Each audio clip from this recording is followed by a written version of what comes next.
तर कोस्टल रोडच्या पहिल्या टप्प्याच्या उद्घाटन प्रसंगी उपमुख्यमंत्री फडणवीस यांनी उद्धव ठाकरे आणि आदित्य ठाकरे यांच्यावर केलेल्या टीकेला आता आदित्य ठाकरेंनी ट्विटरवर प्रत्युत्तर दिलं। या ट्विटमध्ये आदित्य ठाकरे म्हणतात, कोस्टल रोडच्या उशिरा झालेल्या उद्घाटनावेळी महाराष्ट्रातल्या अर्ध्या डीसीएमला अर्ध भाषण आमच्यावर करायचं होतं। याचा अर्थ फक्त एकच आहे, मुंबई कोस्टल रोडशी आमचं उत्कट नातं आहे। उद्धव बाळासाहेब ठाकरे यांचं मुंबई कोस्टल रोडचं स्वप्न होतं आणि जे पूर्ण केल्याबद्दल मी त्यांचे आभार मानतो। अर्धे डीसीएम म्हणतात काही परवानग्या त्यांनी दिल्या, हे त्यांचं काम आहे आणि तरीही केंद्र सरकारकडून जवळपास 3 वर्ष विलंब झाला।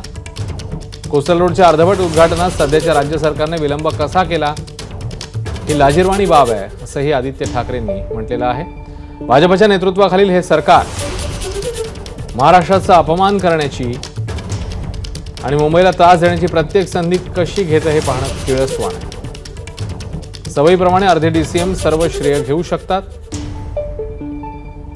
पण मुंबईला हे सगळं माहिती आहे, असंही आदित्य ठाकरे म्हणतात। एबीपी माझा, उघडा डोळे बघा नीट।